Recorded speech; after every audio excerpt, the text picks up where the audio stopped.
मी विचारतो संजय केनेकर आपल्या सोबत आहेत, भाजपचे आमदार. संजयजी, 2 दिवसाचा अल्टिमेटम आहे, टळू शकतं मुंबईवरचे जे संभाव्य संकट आहे ते, आणि हे टाळण्यासाठी तुम्ही पावलं उचलू शकतात. आज मनोज जरांगे पाटील यांनी 2 दिवसांचा अल्टिमेटम आहे, तुम्ही त्या दृष्टीनं विचार करताय का हे टाळण्यासाठी, आणि काय करताय ते पण सांगा. गंगाधररावांनी फार चांगल्या पद्धतीने मुद्दा मांडला आणि ज्या सुसंस्कृत पद्धतीची भाषा वापरली त्याबद्दल मला त्यांचा आनंद वाटला.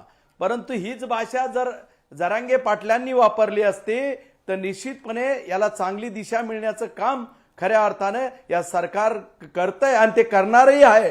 परंतु ज्या पद्धतीने हे दिशा भरकटण्याचं काम करताय, सामाजिक सलोखा बिघडण्याचं काम करताय, त्याच्यातून उत्तर घेण्याच्या ऐवजी खऱ्या अर्थाने आज गणपतीचा सण आहे आणि या गणपतीच्या सणामध्ये जर तुम्ही लोकांना, हिंदू सणाच्या लोकांना कोंडीत पकडून जर सरकारला जबाब विचारायचा प्रयत्न करत असाल तर हे कसं शक्य होईल. कारण यापूर्वीपासून सुद्धा मराठा आरक्षणाच्या आंदोलनाविषयावर जितकं संवेदनशील देवेंद्रजींचं सरकार आहे, आतापर्यंत कोणतंही सरकार संवेदनशील नव्हतं आणि त्याचं गंगाधररावांनाही माहिती आहे. आणि त्यामुळे निश्चितपणे याच्यावर खऱ्या अर्थानं तोडगा निघू शकतो. परंतु त्याचाही खऱ्या अर्थानं तुम्ही कळवा आणि सांगा आणि बसा, ही भूमिका तुम्ही घेतली पाहिजे. तुम्ही जर कबरेच्या खालच्या भाषा कोणाच्या मातोश्रींच्या बाबतीत चुकीचं बोलणं जर हे ठेवाल तर आपल्याला कसं यावर तोडगा काढता येईल गंगाधरराव? ठीक आहे, मी विचारतो. गंगाधरजी, ऐकलं तुम्ही? मला दुसऱ्या पाहुण्यांकडे जायचं आहे. त्यांचा आक्षेप आहे ज्या प्रकारची भाषा राज्याच्या मुख्यमंत्र्यांबद्दल वापरली जाते, राज्याचे मुख्यमंत्री देणारे आहेत, त्यांच्याकडे तुम्हाला मागायचंय आणि ज्यांच्याकडे तुम्ही मागताय त्यांच्या आईबद्दल अतिशय चुकीच्या पद्धतीने सातत्यानं बोललं जातंय, हा त्यांचा आक्षेप आहे.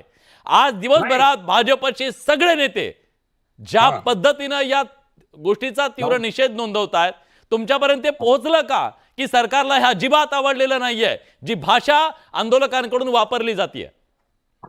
मनोज दादांनी कुठलीही असंवैधानिक भाषा वापरली नाही. माझ्याच गावात कार्यक्रम होता, तो मीच तिथं होतो बडे साहेब. परंतु आमदाराने दादा कसं बोलत होते की आईला मायला, असं एक मराठवाड्यातले शब्द आहे, आईला हे केलं पाहिजे, आईला ते केलं पाहिजे, अशा भावनेतनं तो शब्द आला होता. पण त्याचं थोडस गैरसमज झाला असावा, पण तरी आजच्या पत्रकार परिषदेत दादानी तो शब्द मागे घेतलेला आहे. हे आम्ही बघितलंय सगळ्या महाराष्ट्राने. आणि आमच्या मराठवाड्यातली बोली भाषा थोडीशी अशी वेगळी वाटू शकते, त्यामुळे ते मराठवाड्यातल्या मनोज दादाला समजून घ्या. थोडस गैरसमज होण्याची शक्यता नाकारता येत नाही त्यांच्या आजच्या शब्दामुळे, पण त्यांनी ते शब्द मागे घेतलेत. इथून पुढे 2 दिवसात आरक्षण द्या. मनोज दादा सरकारला गुलाल उधळण्यासाठी कितीतरी लाख टन गुलाल घेऊन येऊ असं म्हणतायत. त्याही बाबीकडे सकारात्मकपणे बघा.